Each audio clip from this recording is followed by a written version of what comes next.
ሰላም ሰላም ተወዳጆች እንዴት ናችሁ? ተገናኘን። ማንቹናውያን በያላችሁበት ዩናይትድን የሚመጥሩ ዩናይትዳዊ የሆኑ ዜናዎችን ከዓለም ዋንጫውም ጋር እንዲሁ እያዋዛን መረጃዎችን ልናደርሳችሁ ተገኝተናል። ትላንት አይቬሪ ኮስት በጣም ወሳኝ የሆነ ነጥብ ይዛ ወጣች እና አይቬሪ ኮስት ስታሸንፍ የማሸነፊያዋን ጎል ያስቆጠረው አማድ ነበር እና አማድ ትላንት እችን ጎል በማስቆጠሩ ምክንያት እንደው ሪከርድ መስበር ችሏል እና የአይቬሪ ኮስት እንግዲህ የምንጊዜውም ቁርጥና ወሳኝ ተጫዋች መሆኑን ያስመሰክረበትን እንቅስቃሴ ነው ያሳየው። ደግሞ ጨዋታው ከተጠናቀቀ በኋላ የዩናይትድ የትዊተር አካውንት የአማድ ፎቶ እና የዲያሞንዴን ፎቶ አድርጎ በትዊተር ላይ መለጠፉ በጣም አነጋጋሪ ሆኗል። አይ ቲንክ ትዊተር ኦር ኢንስታግራም ላይ መለጠፉ ብቻ የዩናይትድ አካውንት ነው ኦፊሻል አካውንት የሁለቱም ተጫዋቾች ምስል ለምን ፖስት አማድ ብቻውን የተነሳቸው በርካታ ፎቶዎች እያሉ ሁለቱ ተጫዋቾች ከጎሉ በኋላ ደስታቸውን ሲገልጹ ምስሉን መለጠፉ ብዙ የዝውውር ወሬዎች እንዲወጡ ስፔኩሌት እንዲያደርጉ ሚዲያዎች ጋብዟል። ነገር ግን የዳይሞንዴን እንቅስቃሴ ደግሞ አይ ቲንክ የተመለከታችሁ ይመስለኛል። ተጫዋቹ ምን ያህል አስፈላጊ እንደሆነ ለዩናይትድ፣ ይሄ ልጅ አሁን ወዴት እያመራ ነው፣ እንደ ዩናይትድ ይሄ ልጅ የማግኘት እድል አለው የሚለውን ለማየት እንሞክራለን። በነገራችሁ ላይ በቀጣዮቹ ጥቂት ቀናት ውስጥ ዛሬን ጨምሮ ነገ፣ ተነገ ወዲያ እስከ እረቡ ድረስ ማየት የምትችሏቸው የዓለም ዋንጫ ፕሮግራሞች እጃችን ላይ ይገኛሉ እና በጣም የሚያስደስት ነው። ከዚህ በፊት የሰባት ሰዓት ጨዋታዎች በጣም የምንፈልጋቸው ጨዋታዎች እየገፉብን ተቸግረናል። ዓለም ዋንጫን ለማየት እዚህ ኢትዮ ያለን ነው የእግር ኳስ አፍቃሪያን በተለይ። አሁን ግን ከዛሬ ጀምሮ እስከ ረቡዕ ድረስ በጊዜ የሚደረጉ ጨዋታዎች አሉ እና እነኚህ ወሳኝ የሆኑ 4-5 ጨዋታዎች ትላልቅ ቡድኖች የሚያደርጓቸውን ጨዋታዎች ሰዓት የምጠቁማችሁ ይሆናል። ሁላችሁም በምታዩዋቸው ሰዓት የሚደረጉ በመሆናቸው ሌላው ቤተሰቦች ሩበን አሞሪም አሁን አሰልጣኝ ሊሆን ተቃርቧል። በጣም የሚያስገርመው ሩበን አሞሪም አሰልጣኝ በሚሆንበት ክለብ ዩናይትድን መልሶ ይገጥማል ከወራት በኋላ ማለት ነው። ዩናይትድ እንዲሁም አሞሪም ስራ በማግኘቱ ምክንያት አሁን የካሳ ክፍያ ብሎ ሊከፍል ካሰበው ገንዘብ በሚሊዮን ፓውንዶች ዩናይትድ ያተርፋል ተብሏል። ምናልባት ወደ 8 ወይ 10 ሚሊዮን ፓውንድ የካሳ ክፍያ ዩናይትድ ሊያተርፍ እንደሆነ ተገልጿል። እንዴት ለሚለው ምላሽ የምንሰጣችሁ ነው የሚሆነው። ማርከስ ራሽፎርድ በዩናይትድ ቤት እንዲቀጥል ማይክል ካሪክ እያግባባው ይገኛል። ይሄ ነገር አግባብ ነው ወይ? ልጁስ ፍላጎት አለው ወይ ለሚለው እኛ ሀሳባችንን እንገልጻለን፣ ዜናውን እናደርሳለን። እናንተም ሀሳብ የምትሰጡበት ይሆናል። ከዛ ውጭ እንደው ተጫዋቹ ከተሸጠስ ዩናይትድ ማንን ይፈልጋል ካላችሁ ለኤኪፕ ጋዜጣና ቶክ ስፖርት ዩናይትድ ከባርኮላ ጋር ስቡን አያይዘው መረጃዎችን ይዘው ወጥተዋል። እንደው እውነትነቱን የመረጃውን እንደው ተአማኝነት በደንብ ባንፈትሽም ግን የወጣውን መረጃ ወደ እናንተ እናደርሳለን። ዩናይትድ በግራ ቦታ ተጫዋች ለማስፈረም በግራ አጥቂነት እየተንቀሳቀሰ ስለሆነ የሊዩስ ሆል ዝውውር ላይ ዩናይትዶች ባለፉት 3 ቀናት ከተጫዋች ወኪል ጋር በደንብ ገፍተውበት ሄደዋል ብለዋል። ፋብሪሶ ሮማኖ ነው ይሄን ያለው። በነገራችሁ ላይ የሊዩስ ሆል የዩናይትድ ዝውውር አሁን በጣም ሁለቱ የሚፈላለጉ ነው የሚመስሉት። ልጁ ዩናይትድን ይፈልጋል፣ ዩናይትድ ተጫዋቹን አጥብቆ ይፈልገዋል። እዚህን ተጫዋች ዝውውር ሁኔታ የምናይ ነው የሚሆነው። ከዛ ውጭ ግን አንድ ተጫዋችን በተመለከተ በዩናይትድ በኩል ከውሳኔ ተደርሷል። ይሄን ልጅ ማስፈረም አንችልም ብለው በይፋ ከዚህ ተጫዋች ዝውውር ራሳቸውን አግልለዋል ብሏል ፋብሪሶ ሮማኖ። ይህ የምናየው የዜናችን አካል ነው። ኤደርሰን እዛው ብራዚል ሆኖ በኒውዮርክ የሕክምና ምርመራ በማድረግ ላይ ይገኛል ተብሎ ተገልጿል። ይሄ ሳምንት ደግሞ የማቲያስ ፈርናንዴዝ ሳምንት ነው ተብሎም ይጠበቃል። ለምንድን ነው እንዲህ የተባለው ነው የሚለው የተጫዋቹን ወቅታዊ የዝውውር መረጃ ያለበትን አሁን ሁኔታ ስለምንገልጽላችሁ በደንብ መረጃ የምንሰጣችሁ ይሆናል። ይሄ ልጅ በተመለከተ ለማንኛውም ቪዲዮዋችሁን እንደተለመደው እንዲሁ ሼር በማድረግ የእናንተም ቻናል ነው የእናንተም ቤት ነው። ቤተሰቦቻችን አበረታቱን፣ ላይክ አድርጉን። ከቻላችሁ እንዲሁ በተለያዩ ማህበራዊ ድረገጾች ላይ በተለይ በኢሞ ሼር ብታደርጉ ብዙ ሰዎች ይከታተሉናል። አብራችሁ ሁኑ። መልካም ቆይታ። የዓለም ዋንጫ ጨዋታዎች መደረጋቸውን ቀጥለዋል። በእርግጥ የዩናይትዳዊ የሆኑ ተጫዋቾች በውድድሩ ላይ ተሳትፎ እያደረጉ ነው። ዩናይትድ ከዚህ የዓለም ዋንጫ ገንዘብ እየሰራ ነው የሚገኘው፣ ምንም ጥያቄ የለውም። በሚሊየንስ የሚጠጉ ገንዘቦችን ዩናይትድ ያገኛል ከዚህ የዓለም ዋንጫ በኋላ ምክንያቱም 13 ተጫዋቾችን ነው የሚያሳትፈው። አበል በየቀኑ ተጫዋቾች በቆዩ ቁጥር የምድብ ጨዋታ ሲያደርጉ ወደ ጥሎ ማለፍ ሲሄዱ እስከ ፍጻሜ ድረስ እንዲሁም የሚደርሱ ከሆነ አትሊስት አንድ ቡድን 8 ጨዋታ ነው የሚያደርገው እና ማንቸስተር ዩናይትድ ከነኚህ ተጫዋቾች ቢያንስ የአንድ ተጫዋች ዓመታዊ ደሞዝ የሚሆን ገቢ የሚያገኝ ይሆናል ከዓለም ዋንጫው። ግን ደግሞ የዓለም ዋንጫው ጉዳትም ይዞ ሊመጣ የሚችልበት እድል እንዳለ እሙን ነው። ለማንኛውም ስለዚህ ልናወር አይደለም፣ ግን ዓለም ዋንጫ ትዝብታችንን አንዳንድ ጊዜ እንዲሁ ማውራት መጥቀስ ይኖርብናል። በተለይ ለየት ያሉ ጨዋታዎች ሲደረጉ በእርግጥ ይህ ዓለም ዋንጫ እንደው ለመመልከት የሚያመች አይደለም። ትላንት አይቬሪ ኮስት ከኢኳዶር ጋር ተጫውታ ጨዋታውን ውጤት እንደተመለከታችሁት አይቬሪ ኮስት 1-0 በሆነ ውጤት አሸንፋለች። ግን ይህን የዓለም ዋንጫ እንደው የምናወራው ጨዋታውን ሙሉ ተመልክተን አይደለም ቤተሰቦቻችን፣ ምክንያቱም ከሃይላይቶች ከእንቅስቃሴዎች ነው እየታዘብን ሪፖርት ምናደርግላችሁ አልፎ አልፎ አንዳንድ ጊዜ ማለት ነው እና በአብዛኛው ሰዓቱ አመቺ አይደለም። እናንተም ታውቃላችሁ በጣም የጓጓንለት የዓለም ዋንጫ ጨዋታ ነበረ ወይም ውድድር ነበረ። ግን እንደምንፈልገውና እንደጠበቅነው ከኢትዮጵያ ሰዓት ጋር በተለይ ተጣጥሞ የሚሄድ አይደለም። የ7 ሰዓት ጨዋታ ለመመልከት 9 ሰዓት ድረስ ትቆያላችሁ።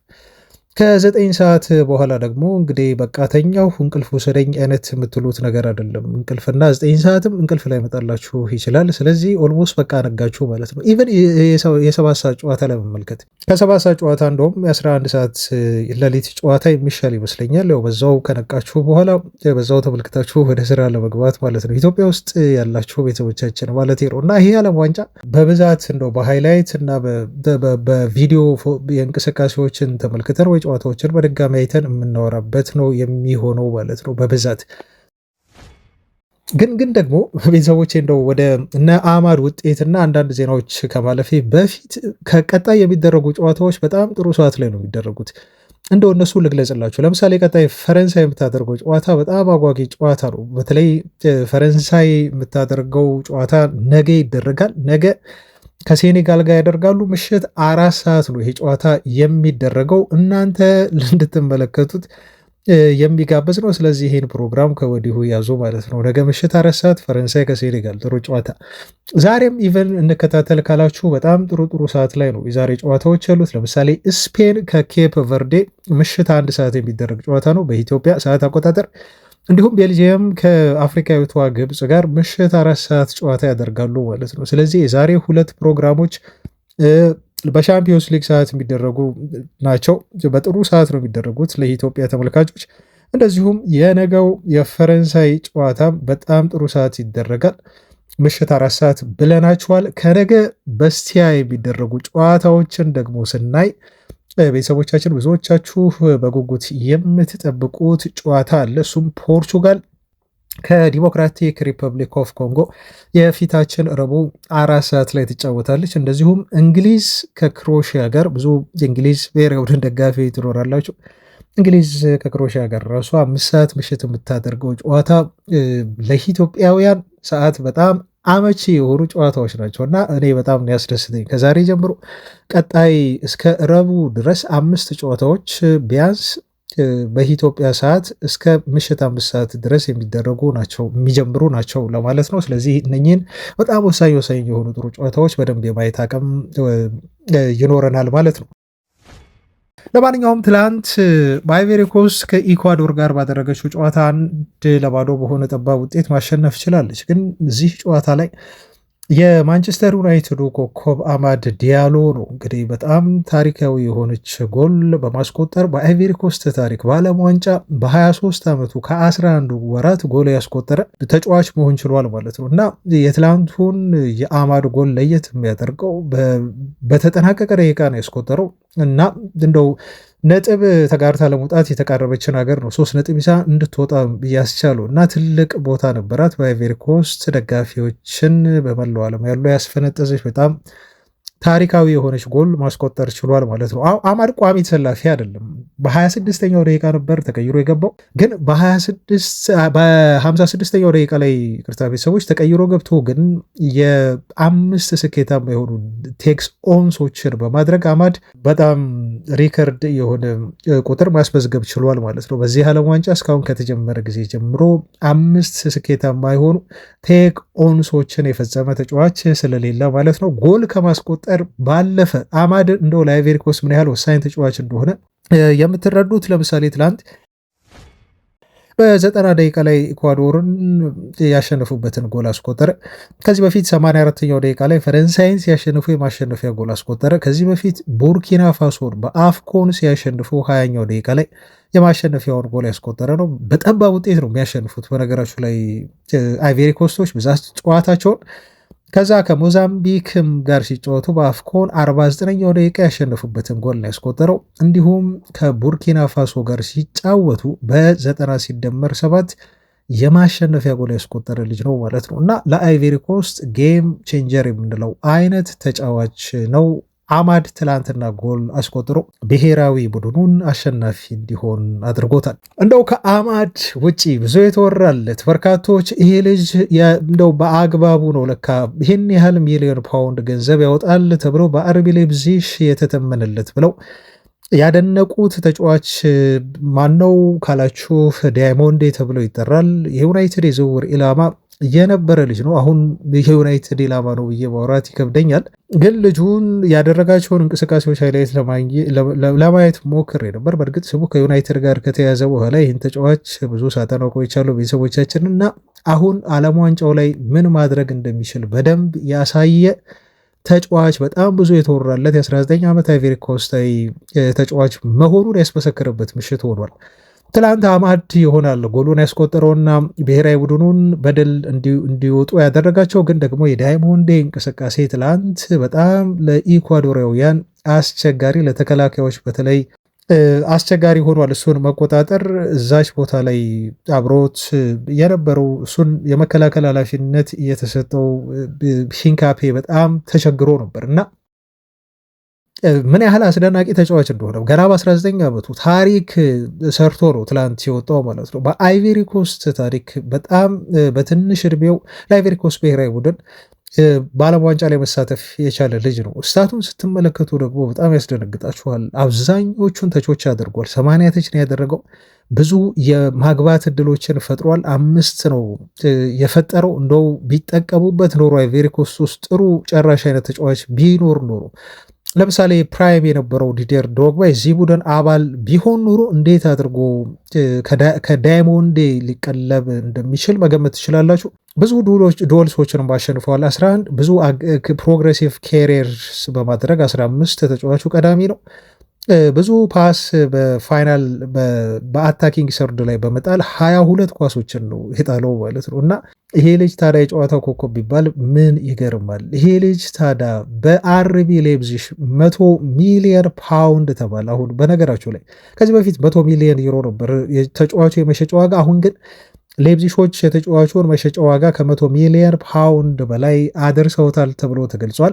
ለምን ሊቨርፑል እንደሚፈልገው ለምን አርቢ ሌፕዚግ ለተጫዋቹ ከፍተኛ ዋጋ እንደለጠፈበት ምናልባት ከዚህም በኋላ ዋጋው ሊጨምር ይችላል እንደ እንቅስቃሴው እየታየ ለምን ተጫዋቹን ፒኤስጂዎች ለማስፈረም ከሊቨርፑል ጋር አንገት ለአንገት የተናነቁበት ተጫዋች እንደሆነ በትክክል ያስመሰከረበት ጌም ነበረ። ያን ዳይሞንዴ በጣም አስደናቂ የግራ ክንፍ መስመር ተጫዋች እንደሆነ ትላንት አሳይቷል። በነገራችሁ ላይ ጨዋታው ካለቀ በኋላ የማንቸስተር ዩናይትድ ይፋዊ ኤክስ ገጽ የእሱንና የአማድን ፎቶ አንድ ላይ አድርጎ ነው የፖስተውና ይሄ ብዙ ሩመሮችን እንዲያስነሳ ሆኗል። የተጫዋቹን ፎቶ ከአማድ ጋር አንድ ላይ መለጠፋቸው የአማድ በርካታ ፎቶዎች ሳሉ ብቻውን የተነሳቸው ጎሉን ካስቆጠረ በኋላ ሰለብሬት ያደረገባቸው ግን የዩናይትድ የትዊተር አድሚን ለምንድን ነው ከዳይሞንዴ ጋር ፎቶ የለጠፈው የሚለው ብዙ ስፔኩሌት ለማድረግ እንዲመች ያደረገ ክስተት ሆኗል። ዩናይትድ ግን አሁን በእርግጠኝነት ለዳይሞንዴ የዝውውር ጥያቄ እንደማያቀርብ መናገር ትችላላችሁ። ምክንያቱም ቀደም ብሎ ነው እንደው የተለየ ነገር ካልተፈጠረ በስተቀር ቀደም ብለው የዩናይትድ አመራሮች ለዳይሞንድ ተወካዮች ተጫዋቹን ለማስፈረም 100 ሚሊዮን ዩሮ አናወጣም የሚል መልእክት ሰጥተዋል ተብሏል። እንደው አቅም ቢኖር ግን ይህን ተጫዋች ለሊቨርፑል አሳልፎ መስጠት ማለት በጣም በትልቁ ጸጸት ውስጥ ሊከት የሚችል ሊታለፍ የማይገባ ተጫዋች እንደሆነ ነው ዳይሞንድ ያስመሰከረው። በተለይ ለእንግሊዝ ፕሪሚየር ሊግ እኔ በጣም የሚያመች ይመስለኛል። ተጫዋቹ ያለው ፍጥነት፣ ያለው ጉልበት፣ ከዛ ውጭ ደግሞ ድሪብል የሚያደርግበት መንገድ ፕላስ ደግሞ ፔናልቲ ኤሪያ ውስጥ የሚጥላቸው ኳሶች ቤተሰቦቻችን ነው ከጥንካሬ አልፈው አደገኝነታቸው እና ለምሳሌ አሁን ዳይሞንዴ በግራ መስመር እንደዛ ኳስ እየገፋ ሄዶ በስፒድ እንደዛ እያስጨነቀ ፔናልቲ ቦክስ ውስጥ ኳሶችን ሲጥል ቤንጃሚን ሴስኮ ምን ያህል ሊጠቀምበት እንደሚችልና ዩናይትድ ከዛ መስመር ከግራው መስመር ምንም አይነት ሰርቪስ እንደማያገኝ ስታስቡ ይሄ ልጅ ምን ነው ለማንቸስተር ዩናይትድ እንደው ዩናይትድን ማሊያ ለብሶ በተጫወተ ብላችሁ እንድትጓጉ የሚያስችል እንቅስቃሴ ነው ያሳየው። ወይስ ግን ይሄ ልጅ አሁን ወደ እንግሊዝ ቢመጣም ወደ ዩናይትድ ሳይሆን ወደ ሊቨርፑል ይመስላል፣ አሊያም ደግሞ ወደ ፔጅ የሚያመራ ግን ዩናይትድ መፈረም ያለበት እጅግ በጣም አስደናቂ የሆነ ተጫዋች ነው ያን ዳይሞንድ። ከዓለም ዋንጫ መረጃዎቻችን ወጣን በልና የማርከስ ራሽፎርድን መረጃ እንዲሁ ልንገራችሁ። ማርከስ ራሽፎርድ አሁን በይፋ የዩናይትድ ንብረት ሊሆን በሰዓታት ዕድሜ ብቻ የሚወሰን ሆኗል።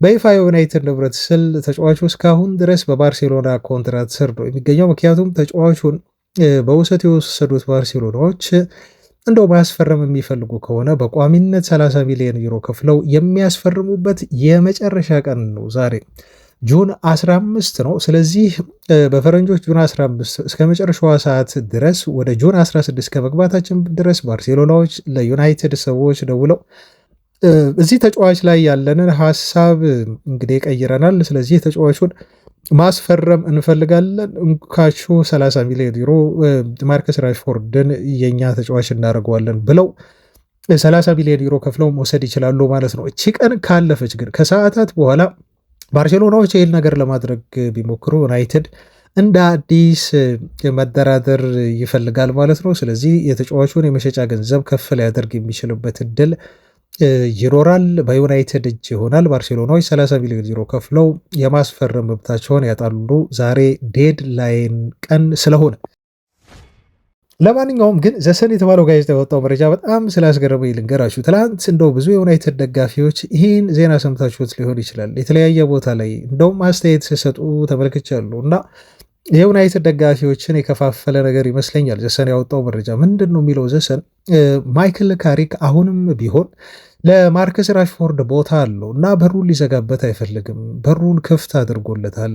በዩናይትድ ቤት ውስጥ ተመልሶ ልጁ እንደው ራሱን ተመልክቶ መስራት የሚፈልግ ከሆነ እና ምን ብዬ ልግለጸው ቤተሰቦች፣ እንደው ተነሳሽነት ካለው ፍላጎቱ ካለው በዩናይትድ ቡድን ውስጥ ቦታ ሊሰጠው እንደሚችል እና ሊያጫውተው እንደሚፈልግ ካሪክ አሳውቆታል የሚል መረጃ ወጥቷል። አሁን በተጫዋቹ በኩል ያለ ፍላጎት ምን እንደሆነ የታወቀ ነገር የለም ቤተሰቦቻችን። አሁን ማይክል ካሪክ ልጁን ሊፈልገው ይችላል። በእርግጥ ዜናውን ሰምተናል ከዚህ በፊት ግን ደግሞ ሁለት ነገሮች እዚህ ጋር ወሳኝ ናቸው። አንደኛ ተጫዋቹ ወደ ዩናይትድ ተመልሶ መጫወት ይፈልጋል ወይ? ሁለተኛ ነገር ደግሞ የዩናይትድ ደጋፊዎችስ ይቀበሉታል ወይ? ደጋፊው እንኳን ያው ማህበራዊ ድረገጽ ላይ ብዙ ቢያወራ ነው፣ ከደጋፊው በላይ ደግሞ የዩናይትድ ተጫዋቾች በራሳቸው ማርከስ ራሽፎርድ ልክ እንደ ተበላሸ ቲማቲም ተቆጥሮ ከዩናይትድ በሩበን አሞሪም የተሰናበተው የወጣ ተጫዋች ነው። ስለዚህ እንደው ቢመጣ መልበሻ ክፍሉን ራሽፎርድ አይረብሽም ወይ በድጋሚ? አሁን የተቀመጡትን የዩናይትድ ስታንዳርዶች ኤቲክሱን፣ ዲሲፕሊኑን በሙሉ ጠብቆ ተጫዋቹ በፍቅርና እንደው በኮሚትመንት ለዩናይትድ መጫወት ይችላሉ። ከዚህ በፊት ከክለቡ አመራሮች ጋር ፈጥሮት የነበረውን ሰጣ ገባ እና ይሄ መሻከር አድሶ ተጫዋቹ በዩናይትድ ለመቀጠል ሙሉ ፈቃደኛ ይሆናል ወይ የሚለው ነው ትልቅ የሆነው ጥያቄ ማለት ነው። እና አሁንም በዩናይትድ ቤት ውስጥ እንዲመለስ የማይፈልጉ በርካታ የዩናይትድ ደጋፊዎች አሉ። ይሄ እሙን ነው። ቤተሰቦች እናንተም አስተያየት ስጡበት። እስኪ ማይክል ካሪክ ትክክል ነው ወይ? ማርከስ ራሽፎርድን አምጥቶ በድጋሚ ለማጫወት የሚያደርገው ጥረት፣ ልጁን ለማሳመን የሚያደርገው ጥረት ያለ ልጁ ፍላጎትና ያለ ልጁ ተነሳሽነት አግባብ ነው ብላችሁ ታስባላችሁ ወይ የሚለውን ኮሜንት ላይ አስተያየታቸው እንድታስቀምጡ እፈልጋለሁ። ግን ደግሞ ካሪክ ለዩናይትድ ዋና ዋና ተጫዋቾች ተባለ እንደው ጠየቃቸው ነው የተባለው። ተጫዋቹን ቢመልሰው እና የመጫወት እድል ቢሰጠው ከዩናይትድ ይሄ ሊደርሺፕ ግሩፕ የሚባሉ የዩናይትድ መሪዎች አሉ። ከነኚህ መሪ ተጫዋቾች ጋር ከተወያየ በኋላ ቢመለስ ቅር እንደማይላቸው ማርከስ ራሽፎርድ ቢመጣ አሁን ዩናይትድን ሊጠቀም እንደሚችል ከአሰልጣኙ ጎን ቆመዋል ተብሎ ተገልጿል። እና ይሄ ተጫዋች ወደ ዩናይትድ ተመልሶ ቀጣይ ሲዝን ከዩናይትድ ጋር ሊቀጥል የሚችልበት እድል አለ። እዚህ ላይ ሀሳባቸውን ስጡ ቤተሰቦች። አሁን ይመለሳል ተብሎ ሙሉ ለሙሉ የተረጋገጠ አይደለም፣ ግን ካሪክ ፍላጎት አለው ነው። የተጫዋቹ ፍላጎት ምንድን ነው የሚለውን ወደፊት እያየን የምንዘግብላችሁ ነው የሚሆነው። ግን ተመልሷል በእርግጠኝነት ብሎ ለማለት አይደለም፣ ዘገባውም እንደዚህ አይለም። አሁን ማርከስ ራሽፎርድ ወደ ዩናይትድ የሚመለስ ከሆነ በእርግጥ በግራ ክንፍ ቦታ ዩናይትድ ተጫዋች አያስፈርምም፣ ይሄ እርግጥ ነው። ግን ይሄ ተጫዋች መልሶ ዩናይትድን የሚለቅ ከሆነ ወይ በተለይ ደግሞ ተጫዋቹ የሚሸጥ ከሆነ አሁን እንደሚባለው ባየር ሙኒክ ለተጫዋቹ የዝውውር ጥያቄ ያቀርባል የሚሉ ዘገባዎች ወጥተው ተመልክቻለሁ። ትልቁ እንቅፋት የሚሆነው ደሞዙ ነው ታውቃላችሁ። ከዛ ውጭ ደግሞ ቼልሲም አሁን እየፈለገው ነው ተብሎ ስሙ ከቼልሲ ጋር ተያይዞ ተነስቷል። ግን ቼልሲዎች የሚፈልጉት በውሰት እንጂ በገንዘብ መግዛት አይፈልጉም። ምክንያቱም እነሱም ደሞዙ ይከብደናል የሚል ሀሳብ አንስተዋል ተብሏል። ስለዚህ ተጫዋቹ በዩናይትድ ቤት ውስጥ የመቀጠል እድል አለው ብዬ ባልናገርም በውሰት ግን መልሶ ሊወጣ የሚችልበት እድል ሰፊ እንደሆነ ነው የማስበው። እና አሁን ይሄ ተጫዋች እንደው ሁለቱ ካልተሳካ እና ዩናይትድ እሱን በመሸጥ በጣም ስኬታማ የሚሆን ከሆነ ማን ሊያመጣ ይችላል ለሚለው ዜና የሌኪፕ መረጃ አሁን ወጥቶ ተመለከትኩና ፔጂዎች ብራዲ ባርኮላ ለመሸጥ አሁን ፈቃደኛ ናቸው፣ በራቸውን ከፍተዋል። እንደውም ከማንቸስተር ዩናይትድ ጋር መነጋገር ጀምረዋል የሚል ዜና ተመለከትኩ። ፔጂዎች ተጫዋቹን ለመልቀቅ ጥያቄዎችን ለማድመጥ ዝግጁ ናቸው ያለን ተአማኝ የሆነው የፈረንሳይ ጋዜጣ ሌኪፕ ነው። በኋላ ላይ ደግሞ ቶክ ስፖርት ማንቸስተር ዩናይትድ እና ፔጂዎች በብራዲ ባርኮላ ዝውውር ጉዳይ ላይ ንግግር ማድረግ ጀመሩ በሚል ዘግበዋል ማለት ነው።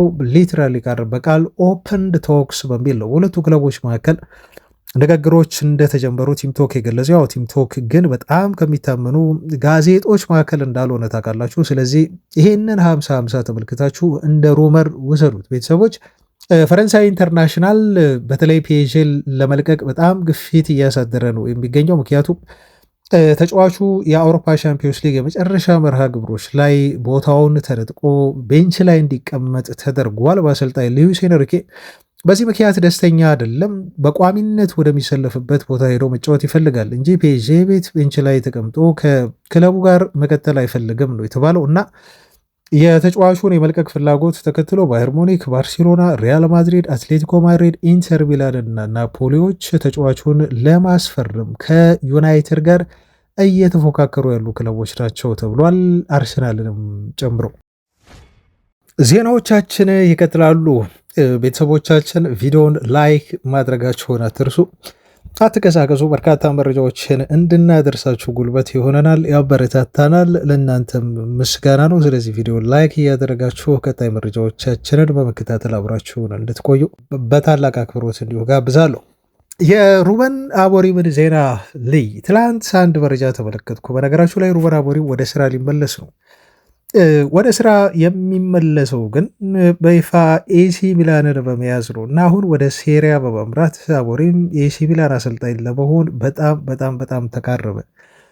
አሁን ታዲያ ዩናይትድ ከዚህ አሰልጣኝ የኤሲ ሚላን ቅጥር ከፍተኛ የሆነ ጥቅም ሊያገኝ ነው ተብሎም መነገሩ ነው ትልቁ ዜና ማለት ነው። እና አሁን ዩናይትድ አሰልጣኙን ያሰናበተው ታውቃላችሁ የካሳ ክፍያ ከፍሎ ነው።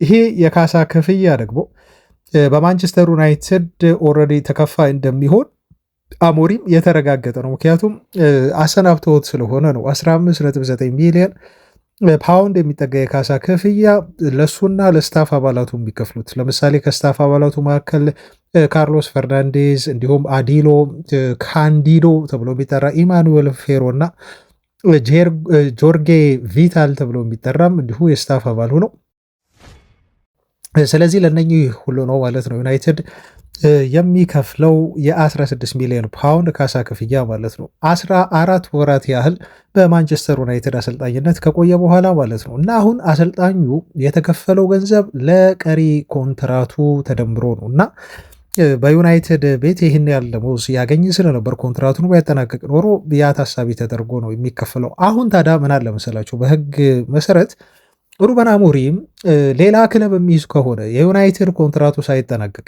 ይህን ያህል ካሳ ተከፍሎት ሌላ ክለብ ለማሰልጠን የሚስማማ ከሆነ ግን ማንቸስተር ዩናይትድ የሚሰጠውን ካሳ በሚሊየን የሚቆጠር ፓውንዶችን አሁን ቁጥሩን እዚህ ጋር እናስላም ቤተሰቦቻችን ግን ከ16 ሚሊዮን ፓውንዱ ምናልባት ከግማሽ በላይ የሚሆን ገንዘብ ዩናይትድ ለአሞሪም ከመክፈል ሊተርፍ ይችላል ማለት ነው። ምክንያቱም ኤሲ ሚላን ኮንትራት ሰጥቶት ከኤሲ ሚላን ጋር ተፈራርሞ የኤሲ ሚላንን ደሞዝ እየበላ ከዩናይትድ ደግሞ ተጨማሪ ካሳ መጠየቅ ስለማይችል ማለት ነው ቤተሰቦቻችን እና በዚህ ህግ መሰረት ዩናይትድ በሚሊየንስ የሚቆጠር ገንዘብ ከሩበን አሞሪም የካሳ ክፍያ ጋር በተያዘ ያተርፋል ወይም ለአሰልጣኝ አባል ስታፉ ይህን ያህል ገንዘብ ዩናይትድ መክፈል ላይጠበቅበት ይችላል ተብሎ ተገልጿል። ስለዚህ ለዩናይትድ በተለይ ለሰር ጂም ራትክሊፍ ዩናይትድ አመራር በጣም ትልቅ ዜና ይመስላል። በቀጣዮቹ ቀናት ነው የተባለው። በነገራችሁ ላይ ኤሲ ሚላኖች አውሮፓ ቻምፒዮንስ ሊግ አይሳተፉም ዘንድሮ፣ ምክንያቱም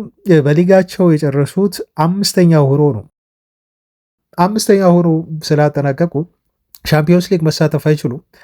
በዛ ምክንያት ነው ከፍተኛ ኪሳራ ደርሶብናል በሚል አሰልጣኛቸውን በማሰናበት በሩበን አሞሪም ለመቀጠል አሁን እጅግ በጣም ከጫፍ የደረሱት ማለት ነው። የክሪስታል ፓላሱን ኦሊቨር ግላስነር ሞከሮ አልቻሉም፣ ማቃታቸው። ከዛ ውጪ ኢራዮላንም ለመቅጠር ጥረት አድርገው ነበር። ኢራዮላ ወደ ሊቨርፑል አመራባቸው እና አሁን አሞሪምን ለመቅጠር እጅግ በጣም ከጫፍ ደረሱ ማለት ነው። ለዩናይትድ ትልቅ መልካም የሆነ ዜና ነው። በጣም ያስገረመው ግን ሩበን አሞሪም ዩናይትድን መልሶ ማግኘቱ ነው እና አንድ የፕሪሲዝን ጨዋታ ፕሮግራም ወጥቷል።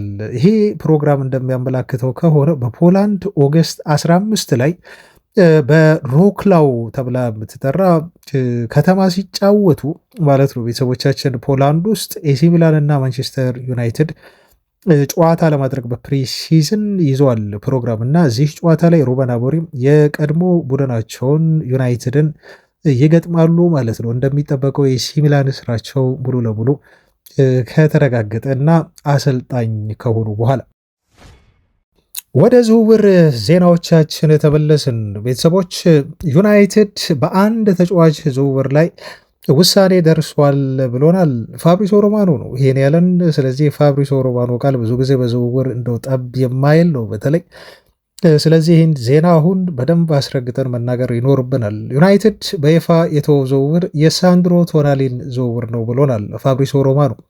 ምክንያቱ ምንድን ነው ለሚለው ደግሞ ሲያስረዳ ኒውካስሎች ይህን ተጫዋች ለመሸጥ በጣም ከፍተኛ የሆነ የዝውውር ገንዘብ ይፈልጋሉ በሚል ነው። ዋነኛው ምክንያት በተጫዋቹ ዝውውር ዙሪያ የሚጠየቀው እጅግ ከፍተኛ የሆነ ገንዘብ እንደሆነ የተናገረው ማለት ነው። ስለዚህ ምናልባት ክለቡ ባላንሱን የትራንስፈር ስትራቴጂ ባላንሱን እንዲሁ ለማመጣጠን ሲል ከዚህ ተጫዋች ዝውውር ፉክክር ራሱን ማግለል አለበት ዩናይትድ። አለበለዛ የዝውውሩ ወይም የኮንትራቱ አጠቃላይ ፓኬጅ ማንቸስተር ዩናይትድ ሊከፍል ከሚፈልገው ወይም መክፈል ካለበት በጣም የተለጠጠና የበዛ ዋጋ በመሆኑ ምክንያት ከዚህ ተጫዋች ዝውውር በጊዜ ራሳቸውን ማግለል መርጠዋል በሚል ነው ፋብሪሶ ሮማኖ ጉዳዩን ያረጋገጠው። ከዚህ በፊት በኢሊየት አንደርሰን ዝውውር ላይ ዩናይትድ በይፋ ራሱን ማግለሉን ከተጫዋቹ ዝውውር ድርድር መውጣቱን ሰምተን ነበር። ስለዚህ አሁን ለሁለተኛ ጊዜ ምናልባት በብዛት የዩናይትድ ደጋፊ ምርጫ የሆኑ ተጫዋቾችን ከማዘዋወር ከእንቅስቃሴ ዩናይትድ ራሱን ያገላል ማለት ነው። ስለዚህ በጥቂት ሳምንታት ውስጥ ኦልሞስት በአንድ ሳምንት ጊዜ ውስጥ ወይ በ10 ቀናት ውስጥ ዩናይትድ ይፈልጋቸዋል ከተባሉ በሊስት ኤ ውስጥ ከተያዙ በሊስት ኤ ውስጥ ከያዛቸው የአማካይ ስፍራ ተጫዋች አሁን ሁለቱን አላስፈርምም ብለው ዩናይትድ በይፋ ከተጫዋቾቹ ፉክክር ራሱን አግልለዋል ማለት ነው። በሊስቴ ከተያዙት ተጫዋቾች መካከል አንደኛው የሆነውና ስቲል አሁንም ድረስ የቀረው ቹዋሜኒ ስም ብቻ ነው ማለት ነው እና ኦሪሌን ቹዋሜኒ አሁን በዩናይትድ እቅድ ከተያዙ በከፍተኛ ደረጃ ክለቡ ሊያስፈርማቸው ከያዛቸው ተጫዋቾች መካከል የተቀመጠው ብቸኛው ወይንም የቀረው ሊስቱ ውስጥ ያለ የቀረ ተጫዋች ነው። ሌሎቹ በሙሉ ካንስል አውት ተደርገዋል ማለት ነው። ስለዚህ ይሄ ፋብሪሲዮ ሮማኖ መረጃ ነው እና ይሄን መረጃ የምናምን ከሆነ ማንቸስተር ዩናይትድ ተጫዋቹን ከማስፈረም እንቅስቃሴ ራሱን አገልሏል ወይም ተቆጥቧል። በዚሁ እንደው ይሄ ተጫዋች የኒውካስል ንብረት ነው ታውቃላችሁና እዛው ኒውካስል ቤት ውስጥ እንቆይና ከኒውካስል የምንፈልገው አንድ ተጫዋች አለ፣ ሉዊስ ሆል ተብሎ ይጠራል። ይህን ልጅ ለማስፈረም ግን ዩናይትዶች ይገፉበታል ተብሎ ተገልጿል። እንደውም አንዱ ምክንያት ከቶናሊ ዝውውር ዩናይትድ ራሱን ያራቀበት ኒውካስል ዩናይትድን አሳምኖ ሁለት ተጫዋች ማስፈረም ከባድ ነው ብሎ ስለሚያስብ ነው። ምክንያቱም ለቶናሊም ለሉዊስ ሆልም ዝውውር ዩናይትድ ከ150 ሚሊዮን ዩሮ በላይ ይጠየቃል። ፕላስ ኒውካስሎች ደግሞ ሁለቱንም ተጫዋቾች ለአንድ ክለብ ለዩናይትድ መሸጥ ምን ያህል አስቸጋሪ ተደራዳሪ እንደሆኑና እምቢ ሊሉ እንደሚችሉ ዩናይትድ ያውቃል። በዛ ምክንያት ከሁለት አንዱን መምረጥ አለብኝ የሚል ድምዳሜ ላይ ተደረሰ። በጣም ከባዱ ዝውውር የቶናሊ ነው። ስለዚህ የቶናሊ ዝውውር ይቅርብንና እንደው ሉዊስ ሆል ላይ ትኩረት አድርገን ከኒውካስል ይህን ልጅ ለማምጣት ጥረት እናድርግ የሚል ድምዳሜ ላይ ተደርሷል በዩናይትድ በኩል።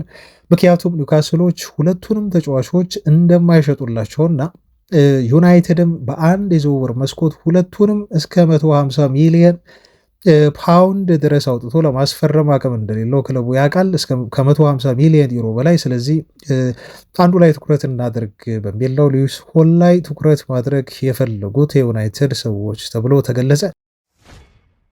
ፋብሪሲዮ ሮማኖ እንደውም ትላንት በጣም ዝርዝርና የተብራራ መረጃ ይህን ተጫዋች በተመለከተ ይዞልን ወጥቷል። የዩናይትድ አመራሮች በባለፉት 3 ቀናት በተለይ ከሉዊስ ሆል ተወካዮች ጋር በደንብ በስፋት ንግግር አድርገዋል እና ከዚህ ተጫዋች ወኪሎች ጋር የሚያደርጉት ድርድር በደንብ የተጠናከረ ነው። በደንብ ገፍተው ፖሽ እያደረጉ እየሄዱበት ነው እና ቀን በቀን እየሰሩበት ነው ብሏል። በሉዊስ ሆል ዝውውር ላይ እንደውም አንዳንድ ሪፖርቶችን ስመለከት ከማቲያስ ፈርናንዴዝ ዝውውር በኋላ ዩናይትድ ሌላ አማካይ ከማምጣት ይልቅ ትኩረት የሚያደርገው የሉዊስ ሆልን ዝውውር ማጠናቀቅ ላይ ነው ተብሎም ተገልጿል። ግን ለዝውውሩ ቀደም ሲል ኒውካስል ይፈልገዋል የተባለው 50 ወይ 60 ሚሊዮን ፓውንድ በቂ አይደለም ተብሎ የተጫዋቹ መሸጫ ዋጋ እስከ 68 ሚሊዮን ፓውንድ ሊደርስ ይችላል ተብሏል። አንዳንዶች እስከ 75 ሚሊዮን ፓውንድ ሁሉ ኒውካስል ዩናይትድ ሊጠይቅ ይችላል ብለውም የሚዘግቡ አሉ። ዩናይትድ ግን ከ50 እስከ 60 ሚሊዮን ፓውንድ በሚጠጋ የዝውውር ገንዘብ ነው ልጁን አገኛለሁ ብሎ ሙከራ እያደረገ ያለው። ግን የኒውካስል ጠንካራ የሆነ የመደራደር ብቃት ደግሞ ዩናይትድ ልጁን በቀላሉ እንዳያገኘው ሊያደርግ እንደሚችል ተዘግቧል። ትልቁ ዜና ግን ስቲል ዩናይትድ ሉዊስ ሆልን ይፈልገዋል። ልጁም ወደ ማንቸስተር ዩናይትድ መሄድ ይፈልጋል። የቀረው ነገር ቢኖር እንደው የለቀቁኝ ደብዳቤ ማስገባት እንጂ በግልጽ ለኒውካስል ሰዎች በተለይ ከአሰልጣኙ ጋር ያለው ግንኙነት ጥሩ ስላልሆነ ክለቡን መልቀቅ እንደሚፈልግ ነው በግልጽ ያሳወቃቸው። ከዚህ በኋላ የሚጠበቀው ታዲያ ኒውካስሎች እስከ መቼ ድረስ ልጁን ለማቆየት ይሞክራሉ? ያለ ፍላጎት ውስጥ በቀጣይ ሲዘን ተጫዋቹን አቆይተውት እንዲቀጥል የማድረግ ፍላጎት አላቸው። የሚያመጣባቸውንስ ችግር ወደፊት አይመለከቱም ወይ የሚለው ወደፊት የምታይ ነገር ይሆናል ማለት ነው። በነገራችሁ ላይ ስለዚህ ተጫዋች ዝውውር ስናወራ ቼልሲዎች አሁንም ይህን ተጫዋች ፈልገውታል ተብሏል እና ወደ ክለቡ ሊመልሱት ጥረት ያደርጋሉ ነው የተባለው።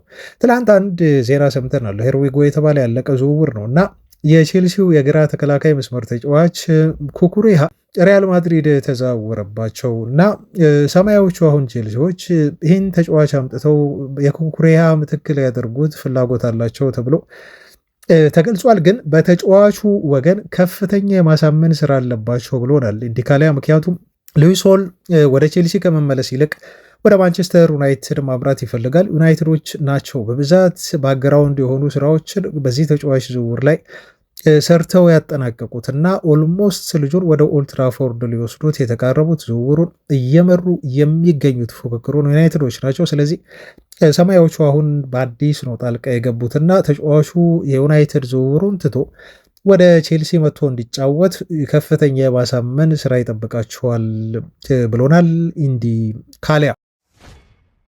ከዛ ውጪ ማንቸስተር ዩናይትዶች የኩኩሬሃን ለሪያል ማድሪድ መፈረም ተመልክተው ሪያል ማድሪዶች አልቫሮ ካሬራስን ይሸጡታል የሚል እምነት ስላሳደሩ ይህን ተጫዋች በቅርበት እየተከታተሉት ነው ብለው ተናግረዋል። ኩኩሬያ እውነት ለመናገር ወደ ሪያል ማድሪድ የሄደው አልቫሮ ካሬራስን ለማስቀመጥ ይመስላል። አንደኛ አልቫሮ ካሬራስ በሪያል ማድሪድ ቤት የተመቸው አይመስልም። በቤኔፊካ ሲያደርግ የነበረው አይነት እንቅስቃሴ መድገም ተስኖታል። ከተጫዋቾቹም ጋር መግባባት የቻለ አይመስልም። በቅርቡ ከሩዲገር ጋር ግጭት ውስጥ እንደገቡም ሰምተናል። ብቻ በአጠቃላይ በሪያል ማድሪድ ቤት የተመቸው ተጫዋች አይደለም። ለዛም ይመስላል ጆዜ ሞሪኒሆ ማርክ ኩኩሬያን አምጡልኝ ብለው ይህን ተጫዋች ያስፈረሙት፣ ግን ሊያስቀምጡት እንዳልሆነ ግልጽ ነው። ስለዚህ ዩናይትድ ካሬራስን እንደው ማድሪዶች ይሸጡታል ብለው ስላሰቡ ይህንም ተጫዋች በይፋ በሊስታቸው ውስጥ አካተውታል። በእርግጥ ተጫዋቹን ለማዘዋወር እስካሁን ድረስ ይፋዊ እንቅስቃሴ ባያደርጉም ግን ዩናይትድ የካሬራስን ማርኬት ላይ አቬይለብል መሆን አሁን አውቀዋል። ስለዚህ ይህንንም ተጫዋች ወደ ኦልትራፎርድ ሊመልሱት ይችላሉ። የሉዊስ ሆል እና የሌሎች ተጫዋቾች ዝውውር ካልተሳካ በሚል እንደ አማራጭ የተቀመጠ ተከላካይ መሆኑ ነው የተገለጸው። በነገራችሁ ላይ እዚህ ጋር የመጨረሻ መረጃ ልጨምርላችሁ እንደው ትዝ ስላለኝ ነው አያይዤ። የአርሰናሉ ሉዊስ ስኬሊም የዩናይትድ የዝውውር ኢላማ ነበር። አሁን ግን ተጫዋቹ በሲዝኑ ማጠናቀቂያ በመጨረሻዎቹ ጨዋታዎች ላይ ያሳየውን በጣም አስደናቂ የሆኑ እንቅስቃሴዎችን ተከትሎ በአርሰናል ቤት አሁን ተጫዋቹን ከመሸጥ ይልቅ ወይም ከሽያጭ ሊስት ውስጥ አውጥተው አርሰናሎች ተጫዋቹ በክለባቸው እንዲቆይ ይፈልጋሉ። ከዚህ በኋላ ሉዊስ ስኬሊን ለዩናይትድ አይሸጡትም። ለሽያጭ የቀረበም ተጫዋች አይደለም በአርሰናል በኩል ተብሎ ሉዊስ ስኬሊም በአርሰናል ቤት እንደሚቆይ ነው የተገለጸው። ዩናይትድ ግን በግራ ተከላካይ ቦታ አንድ ተጫዋች ማስፈረሙ እንደማይቀር ነው ከሚወሩ የዝውውር ዜናዎች በአጠቃላይ መረዳት የሚቻለው።